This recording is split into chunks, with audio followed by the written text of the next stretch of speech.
काकी काय झालं, रागाने का बघताय? चालली तरी हा इथं साफसफाई करतोय मी ना, तू इथं व्हिडिओ काढत बसतेस. गणपती यायला साफसफाईला ये चल. काकी घराची जिम्मेदारी तुमच्यावरतीच आहे हो. एकट्याच साफसफाई करता, पोरगा कुठे गेला? बंदीचा खाऊला तो पोर्या. तुला सांगतो सकाळी उठला, आता कुठल्या मित्रांचा फोन बिन आला, तिकडे गेलाय वहिला धवायला. सकाळपासून उठल्यापासून साफसफाई करतोय. आता डेकोरेशन पण मलाच करावं लागणार आहे. असला दलिद्रा पोर्या, काही कामाचा नाही काय नाही. काकी त्या शेजारच्या काकी बोलत होत्या तुमचा पोरगा दारू पितो रोज. माझा पोऱ्या दारू पितं काय? त्या दलिद्रीची हिंमत कशी झाली अशी बोलायची? हा तिचा पोऱ्या रोज दारवा ढोसनं गाठरात लोळत असतं, माझ्या पोरला नाव ठेवते काय? काकी घरामध्ये तुमच्या स्वच्छता आहे हो, कुठेच घाण नाही. मी आहे म्हणून घर आहे.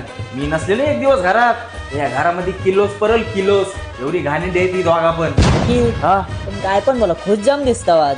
खुश असेल नाही?